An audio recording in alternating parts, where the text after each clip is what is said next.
You followed my lead almost to disaster in the snow and have said no word of blame.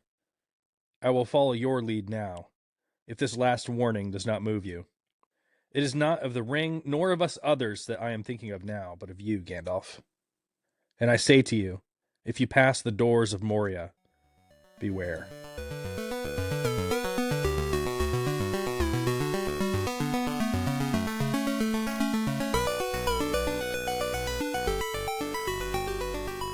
Welcome to the Wayward Wizards podcast.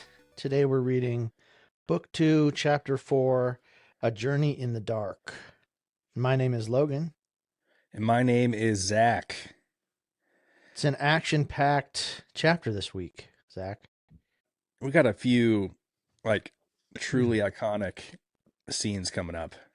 We are going down into the mines of Moria.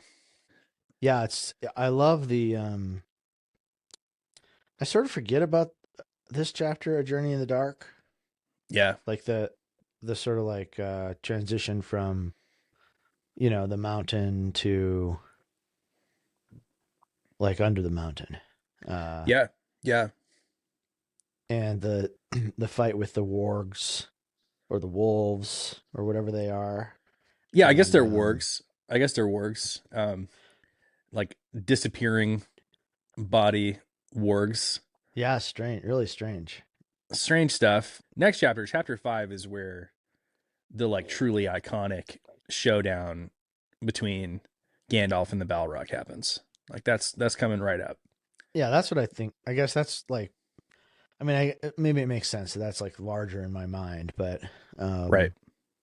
But there's a lot of cool stuff that happens in this chapter before we get there.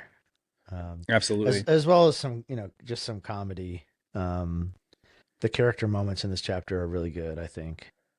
Oh yeah, and, Gandalf getting a little gruff with the hobbits a couple times in this. Yeah, with the hobbits, and then just his inability to remember or know how to get through the doors. Oh, that's so funny. Sam sort of blubbering about Bill and all of that is so precious. Oh, there's lots of great stuff. So there's a classic Tolkien riddle. Yeah. Mm-hmm. That's Tolkien's humor in a really boiled down state. He just loved a good wordplay riddle. I don't think I've mentioned this in the podcast yet. Stop me if I have. One thing that really struck me reading this chapter is that the story of Lord of the Rings, even though it's infinitely more complex than The Hobbit, if you just write down the story beats of The Hobbit and the story beats of Lord of the Rings, they map onto each other really perfectly. Yeah. All right, you start in the Hobbit hole and you end at a mountain. Yeah. And in between, you have Elrond's house. And then right after Elrond's house, you have an adventure in the Misty Mountains. Mm-hmm. And the adventure in the Misty Mountains starts with them trying to go over the Misty Mountains and then ending up under the Misty Mountains. Mm-hmm.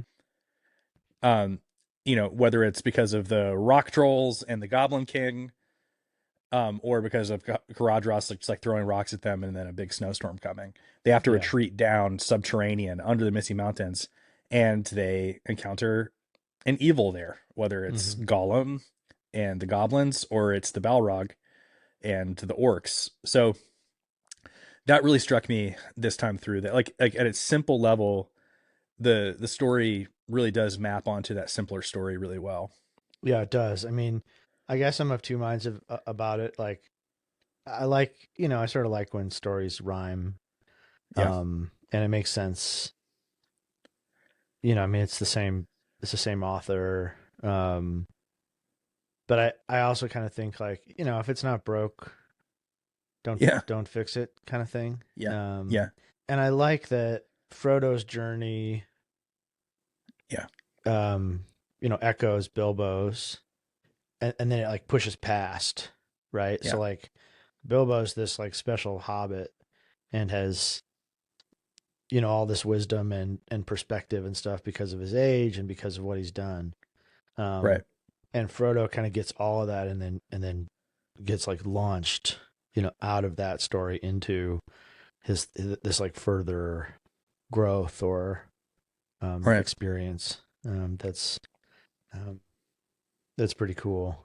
Uh, and it's kind of comfortable too. Like if you've read The Hobbit, Yeah. you know, it's not that you like know like every detail what's going to happen, but you're sort of like being led by the hand by Tolkien in some sense, maybe. Um, Right. Right. and he just turns up the intensity. I think this is way more intense than The Hobbit. The Oh, Hobbit gets. The Hobbit's a lot more gentle, but levels of um, magnitude. yeah, Which I think you could almost like chalk that up to the difference in narrator, where it's like Bilbo is the narrator of The Hobbit. Like he's the author of The Hobbit. right, And he has like kind of more that more whimsical, kind of silly nature about him. I mean, we even just saw that in yeah, Rivendell. Like he has that kind of almost like childlike nature to him. Frodo is a rare type of hobbit, and Gandalf, um, you know, essentially says he's the best hobbit in the whole Shire before he even starts. But by the end, he's like this sanctified being. He's like he has gone through spiritual warfare, come out the other side um, different. even in the next chapter, we get some indication that he's kind of got special powers. You know that even like the elves and dwarves don't have. Um, being able to like see in the dark and stuff like that. So Yeah, and yeah, so he starts out as a little bit more of a serious character, and then becomes like a hero. Uh, which I'm not sure. I'm not sure if Bilbo sort of attains that like heroic status in quite the same way. no, no, He gives up the ring, which I guess is the big, his big act in this book. yeah, Um, that's right, that's right, but but he's still this sort of he doesn't attain like a seriousness, which is a good thing, right? Like that's part of what's so beautiful about him, that he's still this kind of like silly guy who yeah, writes poetry and makes jokes and um, right. even in the Council of Elrond is like he's like, can we like eat lunch or what? What? It's like, hey, the sun's getting high in the sky here, and I have yet Yeah, to take my refreshment. right. I love that. So you want Bilbo to stay who he is, but yeah, we definitely get a more serious look into what it looks to grow as a character through Frodo. Right. And the similarity of the stories might just be chalked up to the fact that any story of any type of like mythic nature will be mapped out onto like the kind of Joseph Campbell hero's journey Right. story circle. Like you could just kind of chalk it up to that. Like, yeah, of course it maps out onto it directly. Or we could just say like Tolkien so like intimately understood stories that, of course it has similar story structure Yeah. to his previous work. Um, in his letters, he when he's writing people, he's talking about the struggle of starting Lord of the Rings, which I think we tracked just how differently the tone is in the beginning chapters of Lord of the Rings. You Mm-hmm. can kind of tell that he's kind of finding his story as he writes. Um, he essentially said like, I already got all my good stories out in The Hobbit. That's interesting. Yeah. Like I'm just kind of fresh out of ideas. Like I already got all my like I had all these stories kind of brewing in my head, and I got them all out in The Hobbit, so I don't know what to do for The Hobbit 2, which is what he Mm-hmm. called Lord of the Rings for a while, like the second Hobbit. Yeah, it's interesting. I mean, I think the mythic character of it and the way that he plays with myth certainly um, dictates the story structure being a certain way. Right. Um, and so that makes a lot of sense to me. Um, that he is very comfortable with a certain kind of story, and so that's where he's going to live. Um, Right. and so it's not a surprise that that shows up again in an even, I mean, certainly a grander story as far as length and Right. complexity, but it's still a Yeah. pretty simple structure.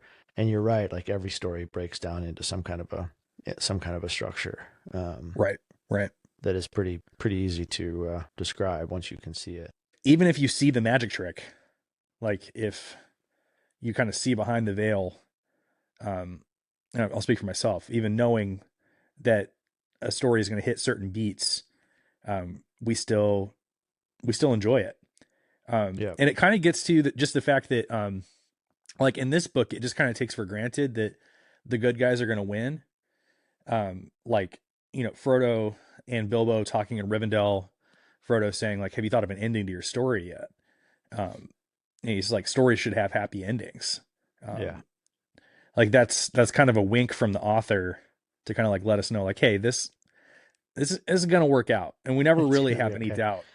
Well, and I mean, uh, I mean, most stories have a happy ending. Right. I'm not talking about people's lives. I'm talking about, stories that we tell, Right. unless it's a tragedy. But even then, like with a tragedy, if you don't have a happy ending, you still know where the story's going, Right. right? Like, it's either going to end up okay, or it's going to end up in a place that, you know, um, that feels tragic. But either way, your characters are sort of irrevocably changed in some way. All right. Well, let's just kind of jump into the text. I mean, it starts out, they are defeated and tired, and Gandalf gives them another sip of the Mirivor of Rivendell, Mm-hmm. the elf liquor, the reviving liquor of the elves, Yeah. which, like, I think I texted you the other day, magic potions, Yeah. Right. Lord of the Rings. I never kind of tracked there's magic potions in Lord of Yeah. the Rings, but It does track. They call it I think in the next chapter they call it a cordial, which I sort of interesting. like. It gets even more Point that out if specific. we get there. Yeah. What is a cordial? Gosh, I don't even know what a cordial is. Let me see. It's like a cordial. Cordial is a sweetened alcoholic beverage, also known as liqueur. So I think it's Huh. usually like it's a liquor made out of fruit, like fruit Interesting. syrup. Um, Interesting. and and so you could have like a cherry liqueur or a blackberry liqueur. But they call a council and they're like, look, either we try the mountain again, we go back to Rivendell, or we go under it. And Yeah, that's basically the only options that they have. right. And if they go back to Rivendell, It's that defeat. means defeat. And they, like, before they've even really started. If they go back to Rivendell, they won't have the ability to strike out from Rivendell again. So that just means that it's over. And they just have to basically wait until Sauron comes and takes the ring back. Yeah, And that would be all she wrote. because Rivendell's being watched, right? Right. Is that Right. is that the In both idea? directions. Right. And so they kind of left in the nick of time. Yep. I think is the implication. Yeah, I mean, because if you think about it, I mean, the Nazgul know their last location was Right. the valley of Rivendell, Right. and so it's going to take them a while to get back to Sauron with their kind of like physical bodies, um, defeated and without horses. Mm-hmm. Um, but by the time they get there, like they just have to expect that Sauron's going to come back that way to look for them. I kind of forget that Sauron doesn't have like the internet, Yeah, like or even like a radio. Um, I forget that you know communication takes a certain amount of time, even with like magical yeah, means. Like there's still some delay, and even our yeah. even our characters kind of don't know exactly where they are. Um, No, no. in this chapter, Gandalf is trying to get them to the door, and at some point they think they should like be crossing a river or something, and Gandalf it doesn't know exactly where they like It's not like they have GPS in their pocket, you know. It's around here somewhere. Is like kind of the vibe. Yeah, Yeah. and the landscape has changed, right? That's we'll Right. get to that too, I think. But There was like a river that dried up. yeah, but it's a good reminder that like, you know, this is happening at the speed of, like we talked Foot. about before. Yeah, the speed of walking, right? Yeah. Yeah. And at the fastest, like, you know, like birds that can talk, right? Talk or Right. communicate somehow or whatever. Right. So yeah, that is a good reminder for sure.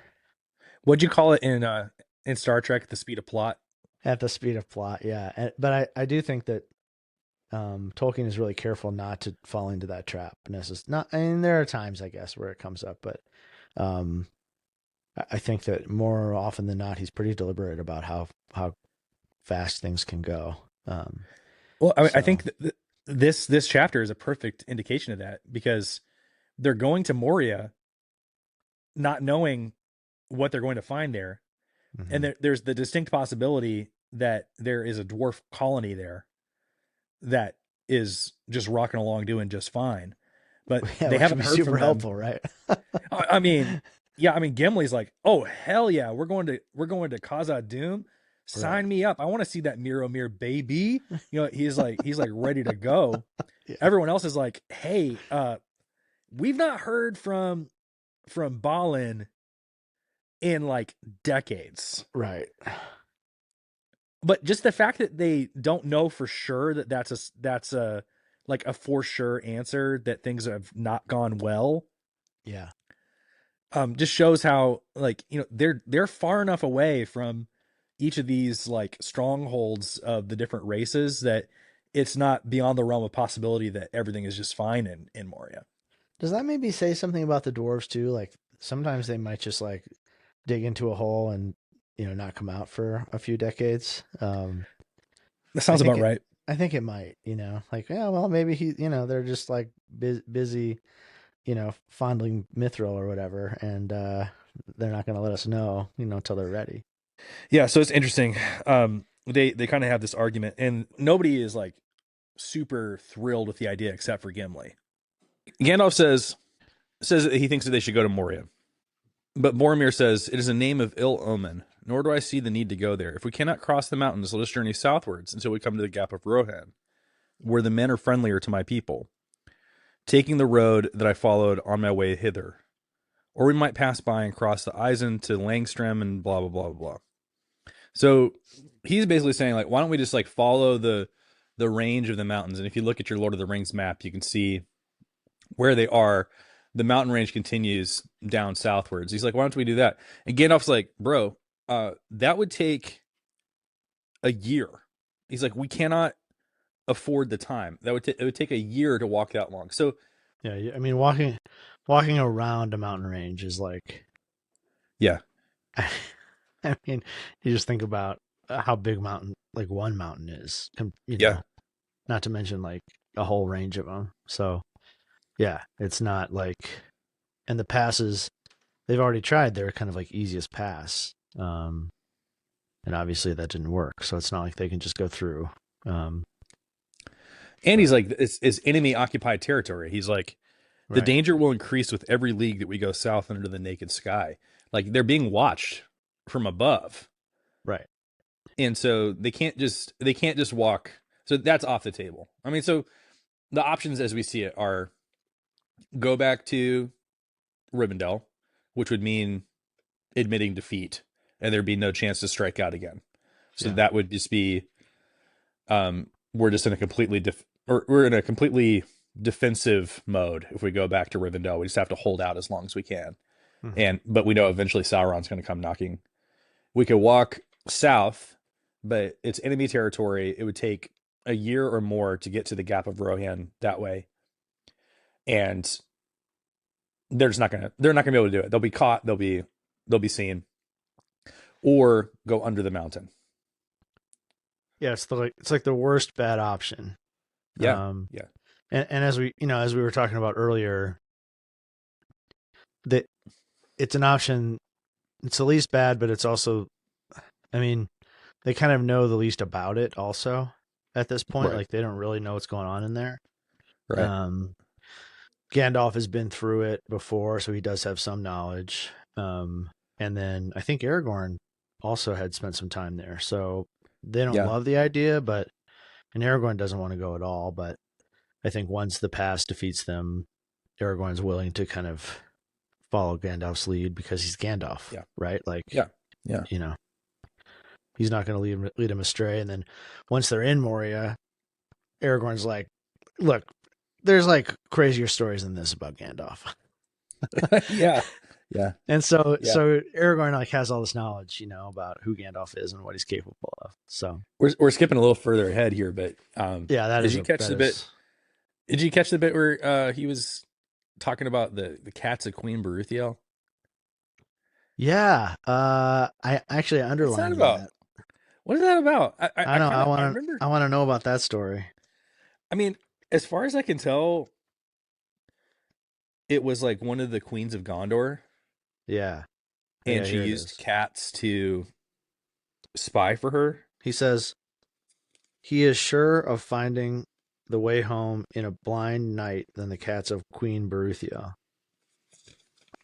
I want to start a fantasy metal band called the Cats of Queen Beruthiel, I think. Do you want to start that? Hell Like, yeah. should we abandon the podcast and start a fantasy metal? Hell yeah. Okay. He is sure of finding the way home in a blind night than the cats of Queen Beruthiel. So good. So, like this is another example. Like I know that Tolkien has a story about Queen Beruthiel. Yeah. And her cats. Yeah, I love that he tosses it off, but has also done the work, Yeah, yeah, If I was writing something like this, I would just toss it off and I would never do the work. yeah, exactly.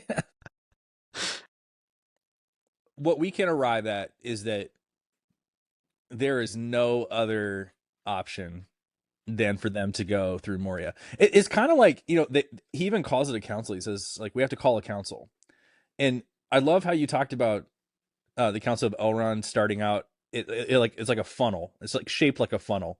Like we have Yeah. all these options, and we're going to talk through all the options, and there's going to be like a narrowing of that V of the funnel until you're just down to one possible option.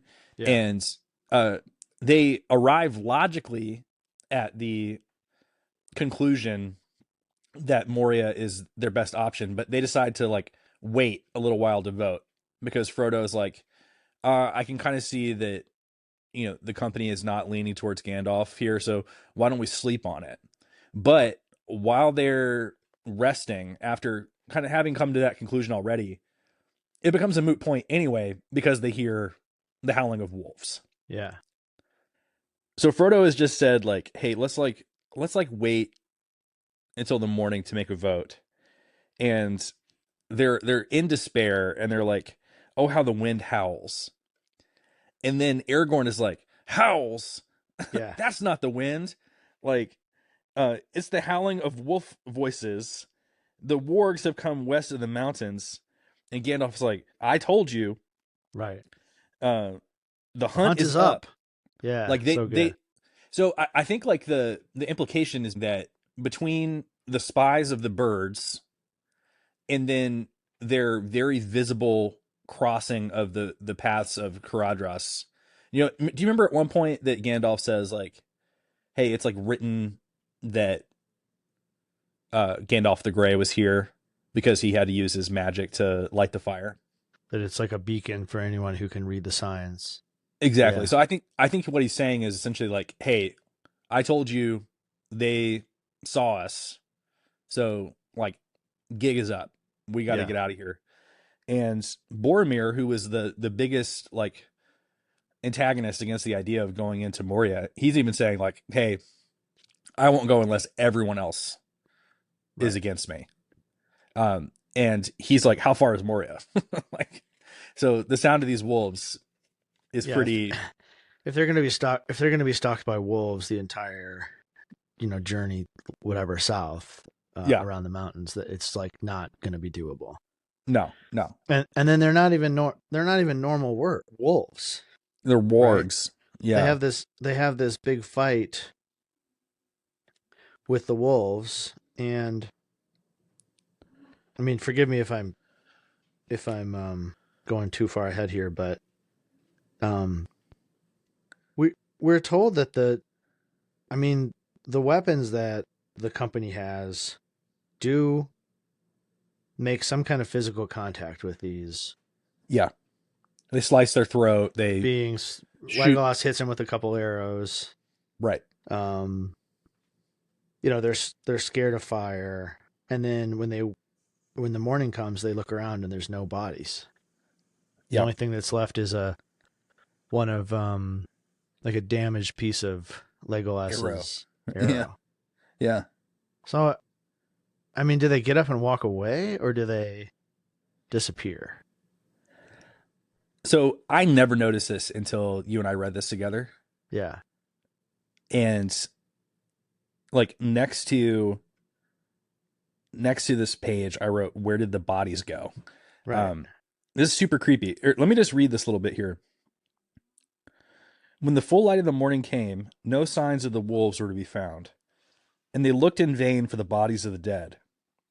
No trace of the fight remained but the charred trees and arrows of Legolas lying on the hilltop. All were undamaged save one, which only the point was left. So essentially, like Yeah. all his arrows are like undamaged, which makes it seem like their bodies weren't even like giving much resistance to the arrows, right? So I think that's kind of the there's like implication. there's something there for the arrow to strike Right, until there isn't. right. It's Yeah, really weird.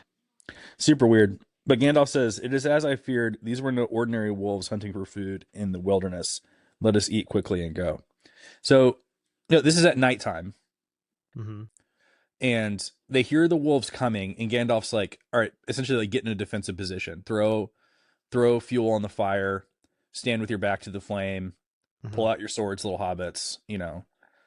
Like it's go time." Yeah. Is this their first fight as a Uh, company? yeah, I think so. So they're untested Yeah, how fighting do they work? together. How do they work together? And yeah. Yeah. And they have this great little saying that it's like we're back in the Prancing Pony with the saying, "The wolf that one hears is worse than the orc that one fears," said Boromir. What does that mean? Yeah, and Aragorn seems to know what he's talking about. Like that's just a weird saying though. Like I tried to kind of parse it. The wolf that one hears is worse than the orc that one fears. Is he saying that wolves are harder to fight than orcs?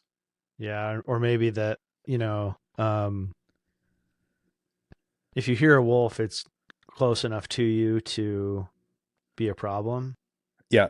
But orcs are just something like they're just a fear in your mind or something like that. I don't Um, know. I don't know. What does Aragorn say in response though? Where the warg howls, there also the orc prowls. So they have time to like quote little folk sayings at each other. So I guess they're not too scared. yeah. Well, Aragorn and Boromir, they know how to handle themselves. I think they've been up, against worse than this. Yeah, so we get this little snatch of poetry, very Barlaman like poetry. It's got the ring of like one thing drives out the other, and Yeah, it does. uh uh Pippin looks over at Sam and says, "I wish I'd taken Elrond's advice. I'm no good after all. There is not enough of the breed of Banderas the Bull Roarer in me. These howls freeze my blood. I don't remember ever feeling so wretched." A little bit of Hobbit mythology. I love that. But Sam has a little word of encouragement for Pippin. I love this. "My heart's right down to my toes, Mr. Pippin. But we aren't Etten yet, and there are some stout folk here with us. Whatever may be in store for old Gandalf, I'll wager it isn't a wolf's belly." Oh, that's great. Etten? That's a great. Etten. I love my heart's right down in my toes. When it goes sideways, the hobbits comport themselves pretty well. Better than I would. You know, they're Yeah. they're brave little dudes, Yeah. Yeah. and they're not going to be embarrassed by their stature or their lack of experience or anything like that. Like when push comes to shove, they really, I don't know. It's inspiring. Yeah, yeah. Here and then also in the next chapter, they really step up. I love it. But Gandalf, he stands like kind of at the edge of the firelight, and he strides forward, holding up his staff, and he says, "Listen, Hound of Sauron, Gandalf is here. Fly if you value your foul skin. I will shrivel you from tail to snout if you come within this ring." But yeah, we forgot to mention that they're in like a ring of boulders. Yeah, what does it say here? It says, "For their defense, the company climbed on top of a small hill under which they had been sheltering. It was crowned with a knot of old and twisted trees, about which lay a broken circle of boulder stones." Is the implication that this is like an old, Battlement. standing stone? Well, either that or like a standing stones kind of, you know. Kind of like the Barrows. No, I was thinking of Stonehenge kind of deal. Yeah, do you remember in the Barrow chapter that there were like standing stones? Like Oh that's yeah, like they where they like take a nap next to some. That's right. yeah. Yeah. And it kind of sounds like a Stonehenge like And coded. so this is maybe not, or maybe it's like more weathered or something like that. But I don't Yeah. know. There's not a lot of circles in nature, so I figure. Yeah, that's true. But yeah, I think that the description of them fighting is like pretty badass. It says, "In the leaping light as the fresh wood blazed up, Frodo Mm. saw many gray shapes spring over the ring of stones. More and more followed. Through the throat of one huge leader, Aragorn passed his sword with a thrust. With a great sweep, Boromir hewed the head off another. Beside them, Gimli stood with his stout legs apart, wielding his dwarf axe. The bow of Legolas was singing." Yeah. So like, I mean, Boromir cuts the head off of one of these things, Do you know how hard that would be? and but then it's gone. I mean, The next day, yeah. the next day it's gone. So like, I don't understand what they're made of. You know? So what I wrote next to my my question, where did the bodies go, Yeah. is the wolves were phantasms. So I get this sense that, do you remember how like coming up, um the three, Legolas, Aragorn, Gimli, see the kind of the figure of the old man, and they don't know if it's Gandalf or Sauron Yeah. when they're on the kind of the edge of Fangorn Forest, Yeah. and the Rohirrim later were like, or before that, the Rohirrim had kind of warned them that Saruman sends like phantasms or phantoms. I can't remember the word they use exactly, but like Yeah. he's able to send almost like a projection of himself Yeah, like an spiritually. astral projection. Exactly. Exactly. So if Saruman is able to do that, I imagine that Sauron is able to do that. Yeah, sure. And Gandalf calls them the Hounds of Sauron. And there's some connection between Sauron and wolves. Like at one point he's called like the Lord of Werewolves. Yeah, you're right. And in the story of Barad and Luthien, especially his stronghold is called like the Tower of the Werewolves or something. People who Mhm. know the story better than me are probably like screaming at the radio right now. But so there's some connection between Sauron and wolves. Yeah. And so I think the implication is that these definitely come from Sauron, and I think that they're probably like kind of like astrally projected. Uh, like their bodies are real and able to do real damage, I see.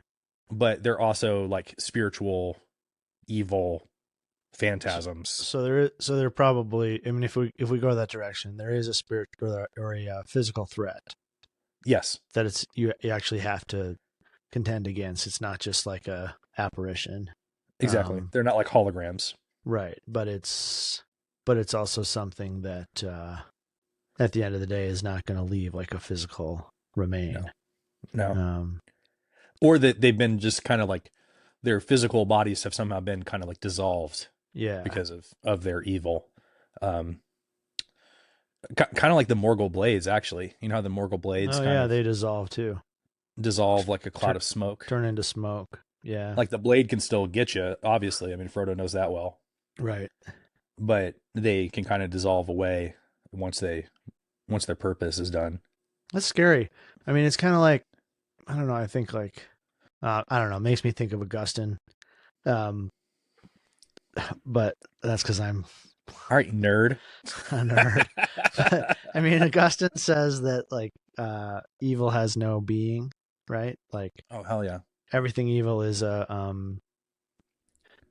like a disordered good, Yeah. um, and Like a so negation is it negation is the word that he uses? I can't remember if that was him or he Aquinas. might say well, yeah, and Aquinas would sort of pick up some of what Augustine was doing. So there's a negation of the good, or you know, or the good, something created good has been, turned to evil.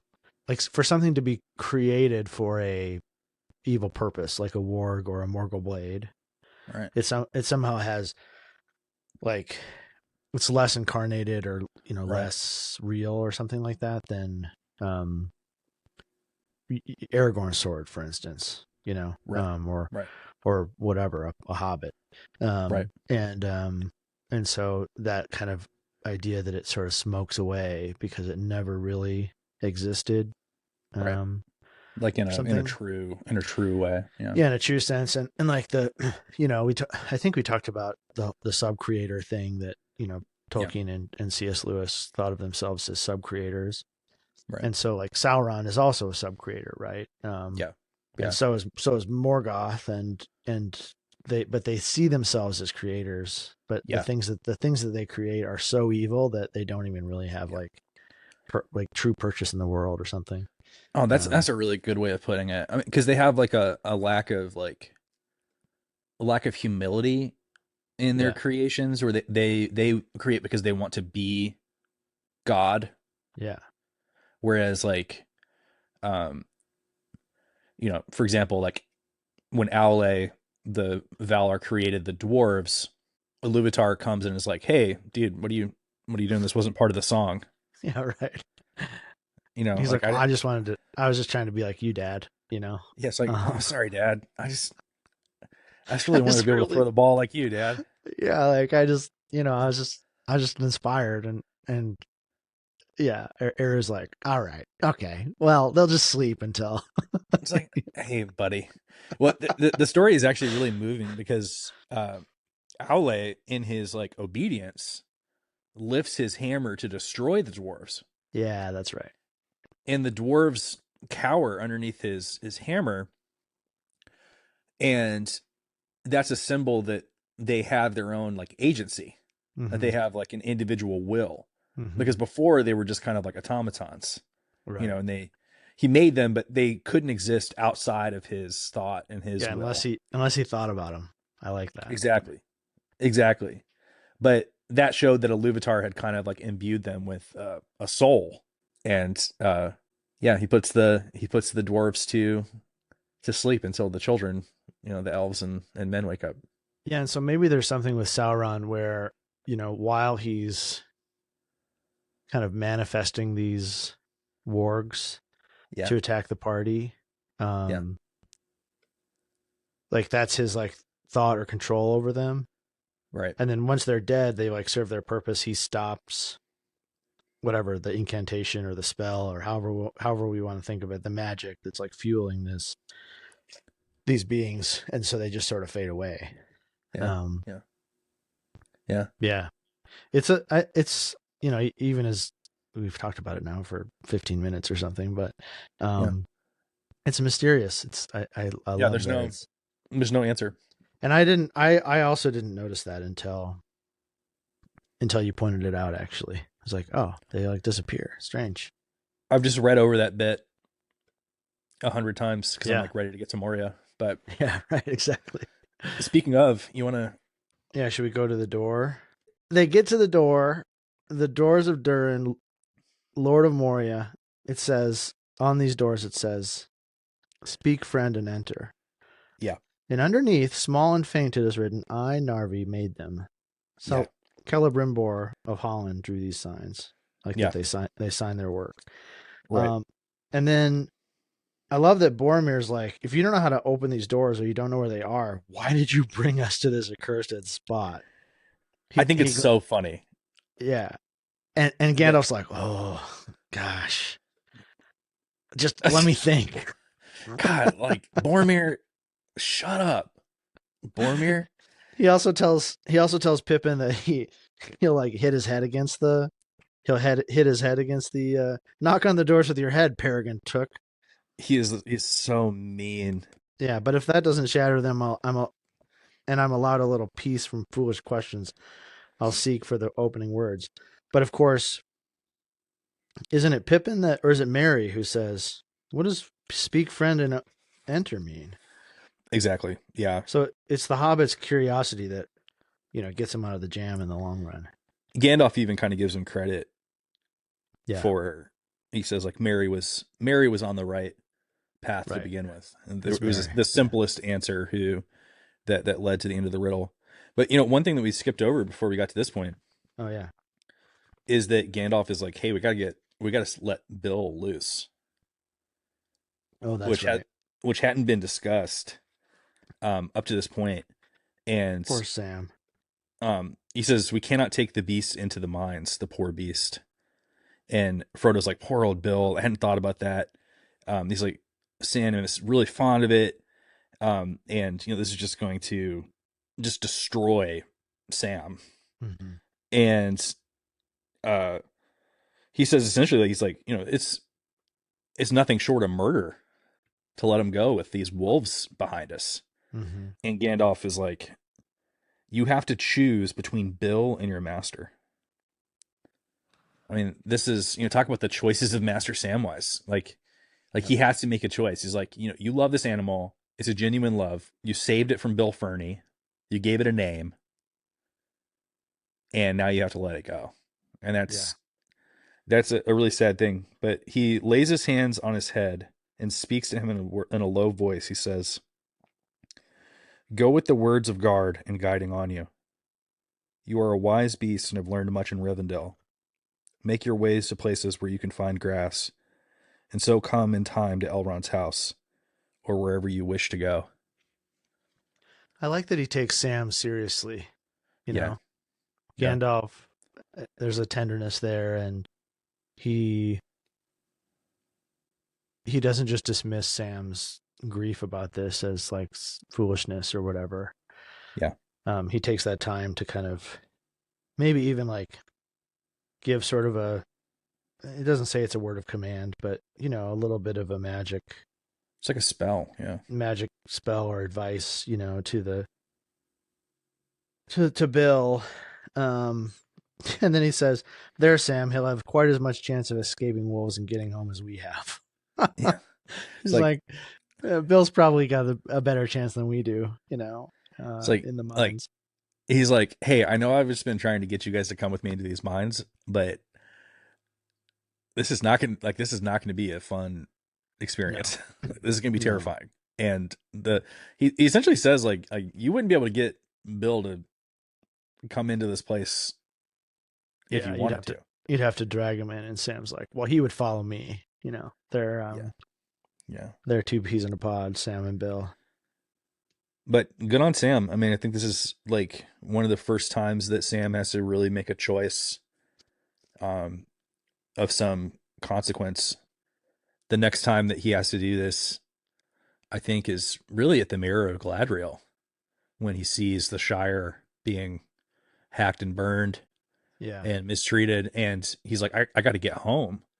And Gladriel's essentially like, you have to choose, you know, yeah, either you leave now and go back home, take the long road home by yourself, or you stick with Mr. Frodo.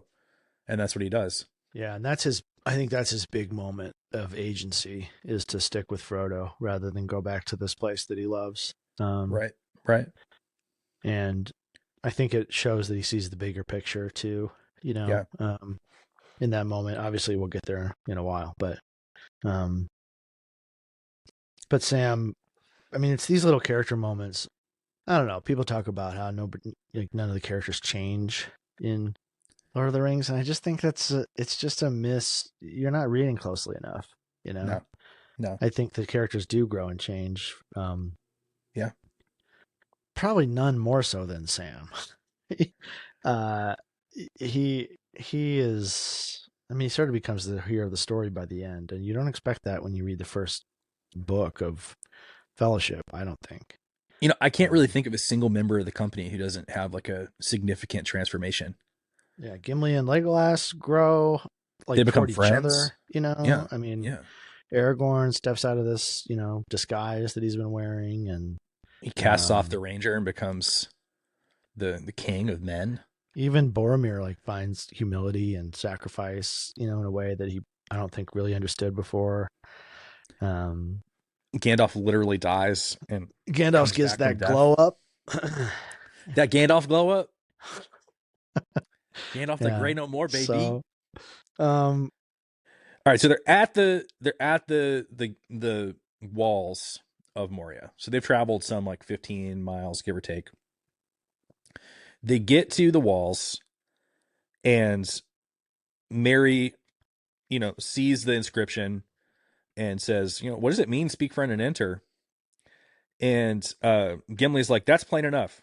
If you're a friend, you speak the password, and the doors will open, and you can enter. uh, wrong. Well, Gandalf says, yes, these doors are probably governed by words. Some dwarf gates will open only at special times or for particular reasons, and some have locks and keys that are still needed when all the necessary times and words are known.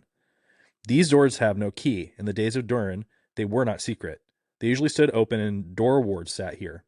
But if they were shut, any who knew the opening words could speak it and pass in.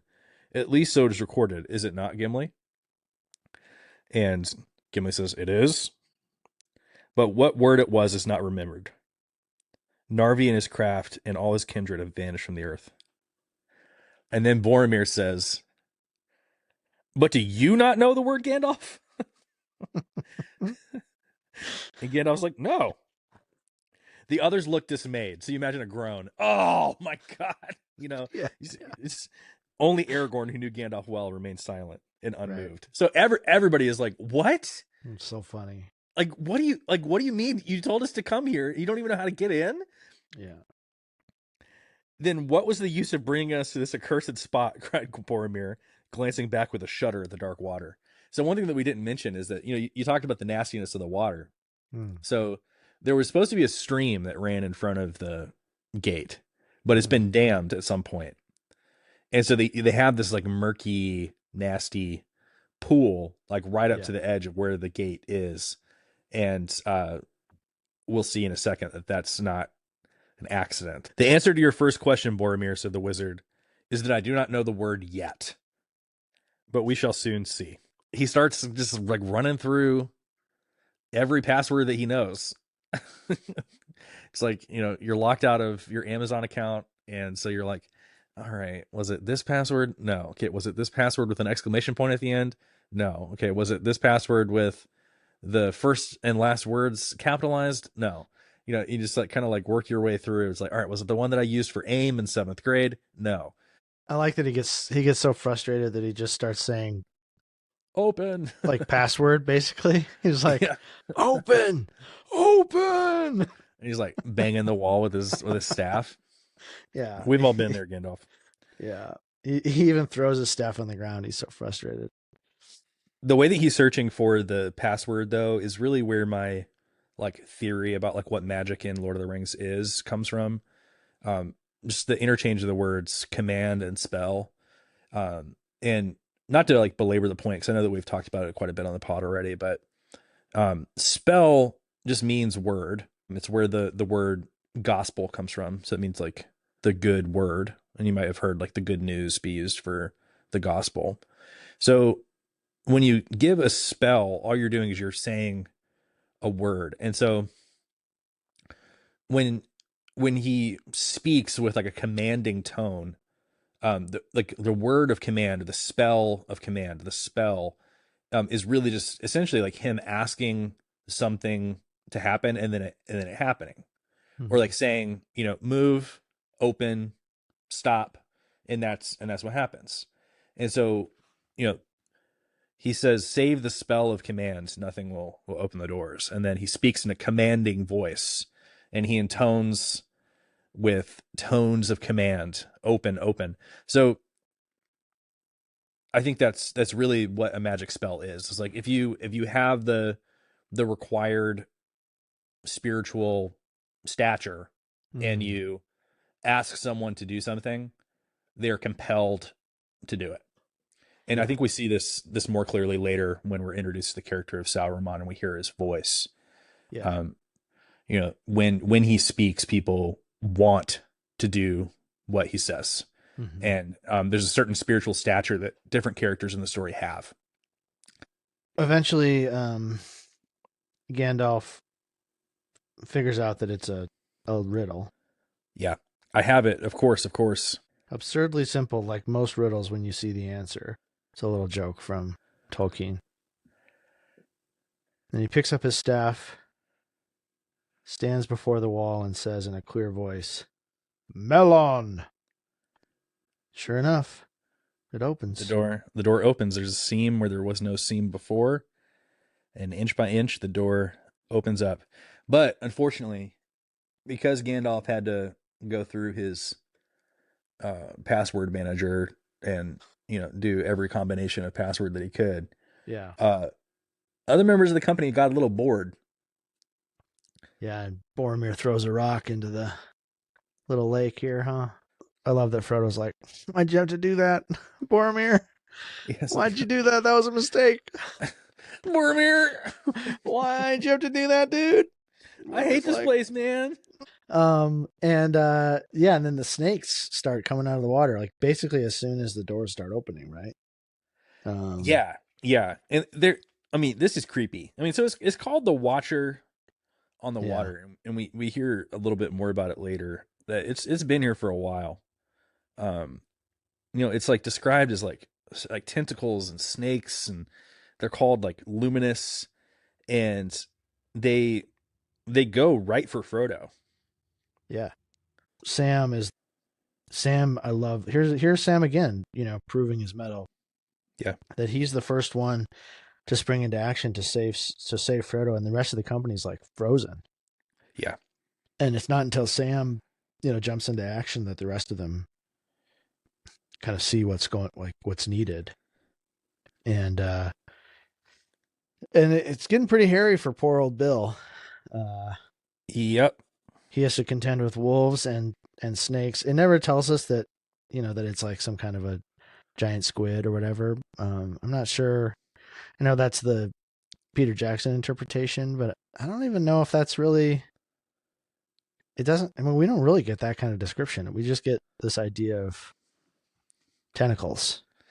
Yeah, it says out of the water a long sinuous tentacle had crawled. It was pale green and luminous and wet. Its fingered end had hold of Frodo's foot. So it has like Some the kind of ability like to a yeah, some kind of grasp at the end, prehensile. Yeah. and was dragging him into the water. Sam on his knees was now slashing at it with a knife. Yeah, good on you, Sam. Well, Gandalf's like, into the gateway, up the stairs, quick. Yeah, so they finally get inside, the doors close, and then this thing sort of tears at the side of the mountain, tears up the trees. And Gandalf figures out that they can't get out that way now because the passage is blocked by, well, he assumes the passage is blocked by Rubble. boulders, Yeah. rubble. So, And he takes a minute to mourn the trees, too. He goes, I'm sorry for the trees were beautiful and they had stood long. yeah. But here comes the question. He's like, Frodo says, I felt that something horrible was near from the moment that my foot first touched the water. What was the thing? Or were there many of them? So that's the question. He's like, was that like one thing with one will, or was it many arms from many different things? And Mm-hmm. Gandalf's like, I don't know. But the arms were all guided by one purpose. Mm. Something has crept or has been driven out of the dark waters under the mountains. There are older and fouler things than orcs in the deep places of the world. Yeah. Oof. One of these nameless nasties. Yeah, and there's like this idea. It's like it's not just Sauron and the orcs that we have to contend with. I mean, there are things that are evil and don't like things that are free and good Mm-hmm. walking around. Whether it's the mountain or the Balrog, which we're about to meet in a minute, or this Watcher on the Water. Like it's unclear necessarily who they serve. Gandalf makes a little light on the tip of his staff, Yeah, it's pretty cool. and it's a faint radiance, and they're going to use that to to make their way through Moria. In his left hand, he held up his glimmering staff in the light on which just showed the ground before his feet. In his right hand, he held the sword, Glamdring. It's a good look. It's Staff, cool. staff plus sword. It's pretty cool. And he puts Gimli up front. And there seems to be a implication that Gimli can also see well in the dark. It talks about like when he turns his head, you can like catch a glint in his eyes, almost like a cat. Like you know how like when you see an animal in the woods, like their eyes kind of catch the light. Yeah, the reflects off of their retina. Exactly. And so it seems like Gimli kind of has like night eyes a little Vision. bit. That was an interesting little detail. Also, we get the detail that Frodo, as you mentioned earlier, can see better in the dark ever since he's been stabbed by the Morgul blade. Right. Which is a little interesting little bit of ring lore. I think it even says he could see better than anybody else in the company. Maybe save Gandalf. Yeah. Says he could see in the dark better than any of his companions, save perhaps Gandalf. Yeah. That's really interesting. I mean, he's definitely been changed in some way by being stabbed by that blade. And very subtly, we are introduced to a very important character. Oh yeah, Smeagol. Good old Smeagol is in Moria with them. It says Frodo began to hear or imagined to hear something else, like the faint fall of soft, bare feet. It was never loud enough or near enough for him to feel certain that he had heard it, but once it had started, it never stopped while the company was moving. But it was not an echo, for when they halted, it pattered on for a little all by itself and then grew still. Mm-hmm. So what we learn later through all the supplemental materials is that Gollum was already in Moria when the company opened the gate, and he'd been trying to get out of the gate that they had just entered, but he wasn't able to open it from the inside. So he was trapped and starving and had essentially given up. So if they hadn't come in that way, Gollum would have just died in the mines of Moria. I see. Interesting. But from the rest of the journey on, he follows them. Right. All up until he reveals himself to Sam and Frodo later on. This is where he is like in proximity to the company. So what do we make of that? That's weird that he was there. I mean, already in Moria. And I think it's like, it's a hand of providence. Yeah, I guess so. Because he's pretty important to the rest of the story. Necessary Certainly, to the rest of the certainly for Frodo and Sam, and to the destruction of the ring. It's interesting that he's coming from the opposite direction, and they sort of meet. They sort of meet in the middle in a way. Yeah. He's like, well, I guess I'll follow these guys. And it's an example of like disaster leading to the only possible good outcome. So like Gollum, getting to the gate, being unable to open it, about to starve to death, completely giving up hope. He's just sitting there, and that's kind of his nature too, to just be like, I'll just sit here and die. That's all right. Gollum will starve. Yeah, exactly. Smeagol will starve. Smeagol will starve. No big deal. So, yeah, it's lucky for him, and it ends up being lucky for the party as well, or for the whole mission, I guess. So they make their way into a guard room at the junction of several paths when they have to make a decision about where to go, and they decide to rest for the night.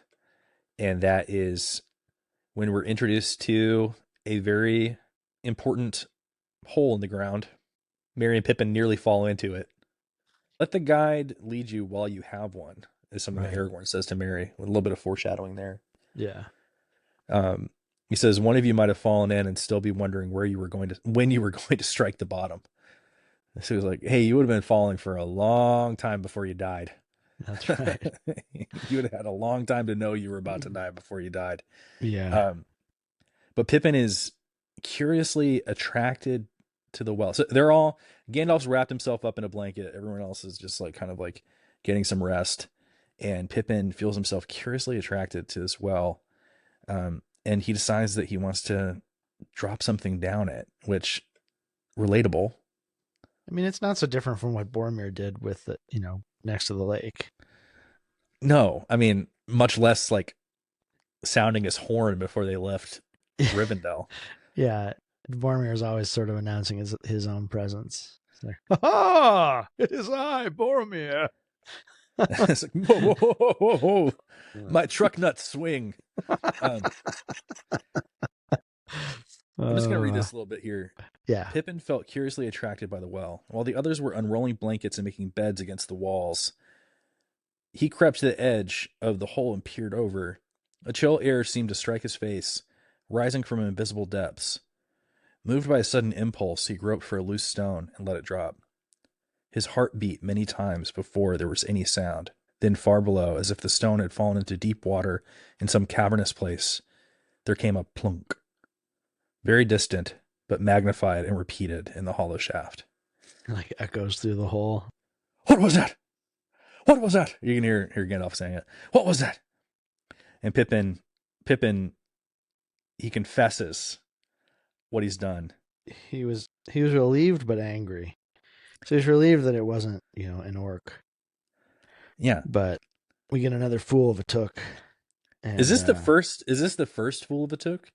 Is this the only fool of a took that we get? Well, he calls him a fool before he says he's going to hit his head against the doors. What does he say exactly? Oh no, he doesn't. Yeah, he says with the doors. He says, "Knock on the doors with your head, Peregrine Took," said Gandalf. He's like, "What are we going to do then?" But if that doesn't shatter them, and allowed a little piece from foolish questions. So I think he calls him a fool a couple times, but I don't think he calls him. Gandalf fool definitely like he calls people fools. I mean, famously, he's about to say, "Fly, you fools." Yeah, true. There's a point when Frodo has a vision on top of Amon Hen coming up, and he hears like a voice say, "Fool, take it off, take it off." So that's like kind of an indication that it's Gandalf. So yeah, he calls them fools all the time. Well, but no one's as wise as Gandalf, so everybody's kind of everybody's a fool to Gandalf. Yeah, exactly. Yeah. That's a great way to put it. They hear a tom tap, tom tap, tom tap tap, tom tap. That was the sound of a hammer, or I have never heard one, said Gimli. So Pippin announces their presence. And I don't know if they could have gotten all the way to the end without being found. Yeah. But Pippin definitely is the first to indicate their presence. And so this is a question that I've had for a while. Do you think that Pippin feels in some way responsible for Gandalf's death? No, I don't know. Maybe. I can't remember if we get any kind of like remorse. Well, interior monologue or even anything spoken from Pippin about it. And nobody blames him. No one blames him. But I do think that things really start rolling here in Moria when he, drops that rock. Yeah. And it's such a small thing. It's like a childish thing. It's called an impulse. Right. He's also kind of like impulsive, and he does the same thing with the Palantir, right? Oh, that's a great point. Where he's like, I gotta touch that thing. I need to do it. And it's like getting itchy palms. This is kind of similar to that. He's like, I think I'm gonna drop a rock down here and see what's at the bottom. It's like, I know they told me not to look at the well. Everyone else is like purposefully staying as far away from that thing as possible, but I'm just gonna get a closer look at it. He even feels. I mean, it says that he wishes that he could put at least like a blanket over it or something. Yeah, like he knows he shouldn't. There's something so compelling. I don't know if you've ever like stood at the edge of a tall building or like a cliff or something like that. You feel that like feeling that you almost are gonna like throw yourself off. I don't know if you ever feel that. You're like, huh. Maybe I'll just step over the edge here and see what happens, And I think that that's kind of what's going on here with Pippin. But instead he just, he just drops a little stone. A buddy of mine and I were watching the Fellowship of the Ring with his young son recently, And very sweetly, uh, the young man was talking about how great Gandalf is, and he said something I think was really funny and sweet. He said Gandalf would make a great therapist.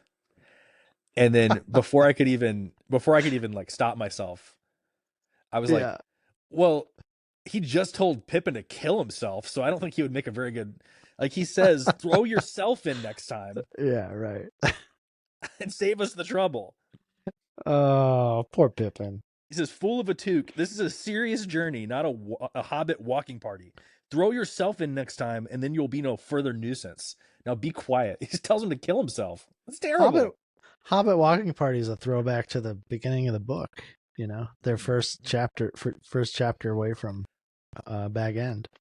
Oh yeah, It's oh kind of yeah, cool. Yeah, so Pippin really puts his foot in it, and yeah, he's pretty miserable. It says he sits miserable by the door in the pitch dark, kind of right, removes himself.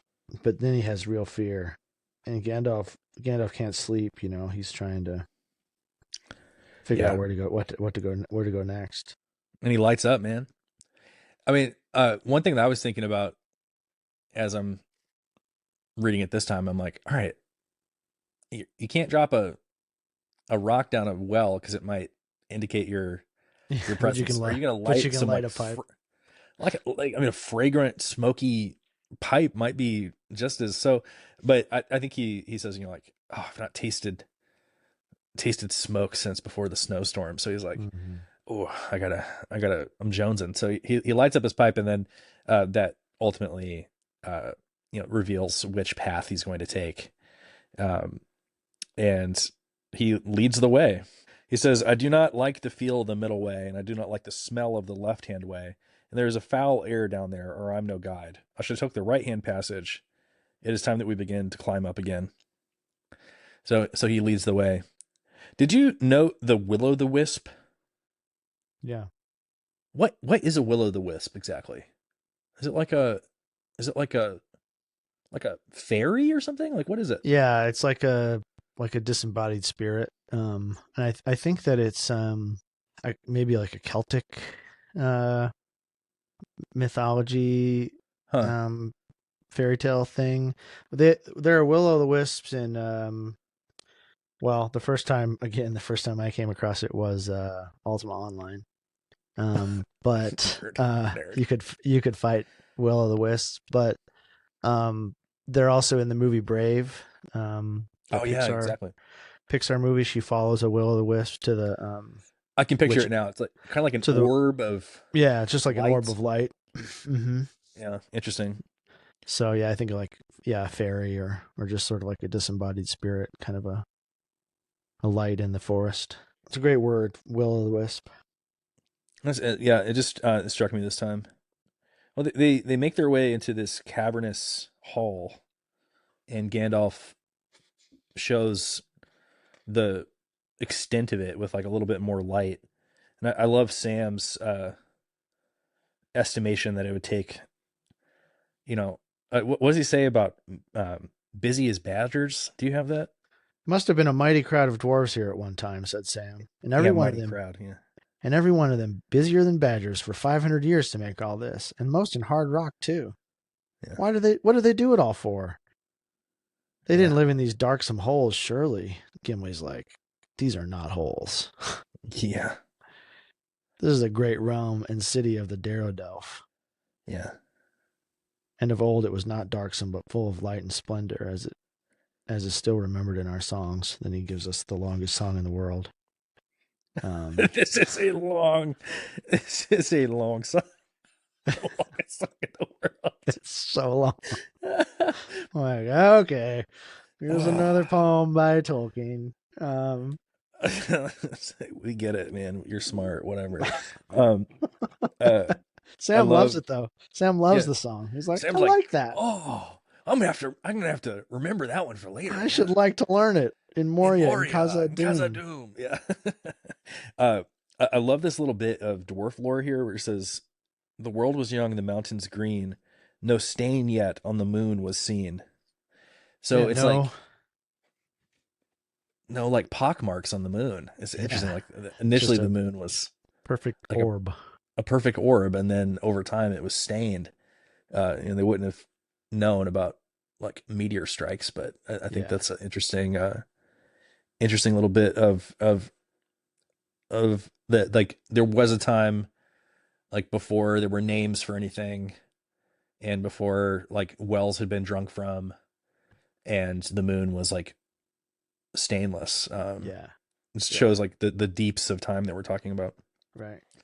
All right, we get introduced to Mithril here, moving right along. Mithril, that's silver. That true silver they call it. That's right.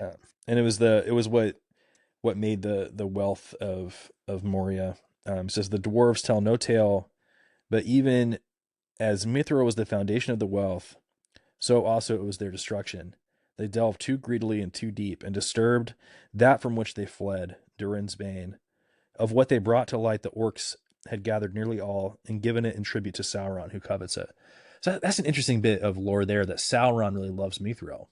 Yeah. It's like something he can't access. Only the dwarves can access it. It says that the elves dearly loved it as well. Yeah, Um, and they used it to, that's how they wrote the words on um, the doors. yeah, yeah. The moon letters. Then we find out that Bilbo's mithril coat, or Corselet. corselet of Moria silver, is worth more than the Shire and everything in it. Frodo's like, oh my stars. Oh my goodness. Oh yeah, who Oh, knew? wow. I had no idea.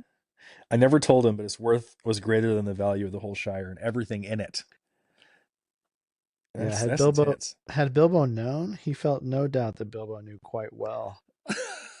It was indeed a kingly gift. Did you catch the bit about the Mickle Delving Matham house? Yeah. It's probably stuck somewhere in the Mickle Delving Matham house. Do you remember what the Matham house was? Matham house was? Here, Uh, I'm asking you questions that I know the answer to. Sorry, I shouldn't do that. Mickle Do Delving. No, I don't Do you remember. remember? So at the end of the Hobbit, so this is actually like a retcon. Mm-hmm. So at the end of the Hobbit, it says that he donated all of his treasures the from the trip, including his mithril coat, to the Mickle Delving Matham House, so that other people could go and look at it. So a Matham House is like a museum. Oh, It's sure. like an Okay. older way of saying a museum. So at the end of the Hobbit, it's like, and he gave all his stuff to the Mickle Delving Matham House so people could go see it, whatever. And then he lived happily ever after to the end of his days, and that's the end of the story. So Yeah. Tolkien has already kind of been like, all right, well, I kind of ended the story, and so I can't really have Bilbo get into too much more trouble. Right. Uh, but also like all his like good magical gear is like in a museum now. So Right. uh, it seems like Gandalf thought that the story that Bilbo told is the true story. So this is kind of an extension of like Gandalf not knowing Yeah. because he was told that it's in the Mickle Delving Well, and Matham that House. it's funny because it's like, if Bilbo wrote The Hobbit, um, it's like Bilbo put something into The Hobbit to make himself look better, just like with the story with Smeagol. Yeah, yeah, He's like, oh yeah, I donated all of that to the museum, to the charitable causes, and like meanwhile he's got it in a trunk and bag end, and he's exactly. opening it up every night and probably wearing it around the house. Take that, Smaug. Whoa, he's got Sting, and his Recreating it. yeah, and his little jacket of rings that are worth more than everything in the Shire. A little princeling, dressed up like a little Oh, princeling. so good. So I counted that we get three mentions of Gollum. So I mean it's subtle, but like he's really kind of laying it on thick for people who are reading closely. We get the first mention of him here on 312 in my edition that we read earlier, and then we get like another little mention 2 pages later in my edition. They heard the patter of feet following their footsteps, and then we get his watch was nearly over when far off where he guessed that the western archway stood, he fancied that he could see two pale points of light, almost like luminous eyes. So here we get to the tomb of Balin, and I don't think until I had read this several times, I don't think that I made the connection that Balin was the character from The Hobbit. Oh, really? I don't think I made that connection. I Um, think I think I did, but I think that's only because I really like the name Balin. yeah, But I don't know if I could have told you like, what he did or who he was in The Hobbit necessarily. maybe it's just because I've read them in such quick succession now, but uh, the emotional hit of it after having just read The Hobbit really hit me this time, where Yeah. it's like, oh, Balin like was like really the best dwarf in The Hobbit. Like he was the closest to Bilbo. He was kind to him. He was always making sure that Bilbo was taken care of. He held him in really high esteem, and he's the last dwarf that we get in The Hobbit. Like he travels with Gandalf to see Bilbo in Hobbiton again, which like that's a big deal to travel Yeah. Absolutely. all the way to Hobbiton. It makes sense that other dwarfs would follow him to Moria. Yeah, yeah, He's like the kind of person that other dwarves would follow, just like they follow Thorin. right. Um, and so like for him to try to set himself up as like the Lord of Moria, Yeah, it like tracks. I think it's not. It doesn't come out of like some lust for gold or whatever. Although I think every dwarf has a little of that, but yeah, but I mean, also, I mean, like it's implied that he went looking for one of the lost rings, and that he went looking for. oh yeah, that's interesting. So it's like he's a good kind character, but he is kind of drawn into this foolhardy task that ultimately leads to a lot of people dying. Yeah, It's like a colonial effort to go back and reclaim this lost ancient kingdom, and it ultimately leads to a lot of people dying, including other members of the company in The Hobbit that we grew to love and care about. And so it really just struck me this time just how sad um Frodo wouldn't have met Balin, but like if Bilbo was here, this would have been it would be a really upset. devastating scene. Yeah, And Gandalf knew Balin really well, yeah, it is sad, and as did Gimli. I mean, Gimli would have known Balin. his. I mean, it's not until the next chapter, but even his death is pretty like tragic and almost like meaningless. Yeah, Um, he was just he's shot. just he just goes down to the lake to look into the mirror and just gets Yeah, shot, and it's yeah, like, oh God, that's you know. that's Then the terrible. whole rest of the colony kind of gets attacked, and Yeah, it sort of seems like they had something going, but that just attracts bad attention. Um, right. Balin, son of Fundin, Lord of Moria, and there's an irony of that because he's the Lord of Moria, but like Lord at of what what? cost? And Yeah, yeah, it's like an empire of dust and darkness decay. and Yeah, decay. Well, that was fun, man. it was. Well, thank you for reading along with us again this week. Please join us next week for Book 2, Chapter 5, The Bridge of Khazad-dûm, one of my favorite Oh chapters of the baby. book. Oh baby. And of course, if you want to help us out, you can share this podcast with a Lord of the Rings fan in your life. I think you're probably already following us on one of the places: Spotify, Apple Podcasts, YouTube, etc. You can visit us at waywardwizards.com for more info. And of course, if you have any follow up or anything you want to let us know, you can get us at info@waywardwizards.com, or Logan or Zach at waywardwizards.com. Until next time, remember, the answer to the riddle is often the simplest one, even for a learned lore master in these troubled times. We'll see you next week.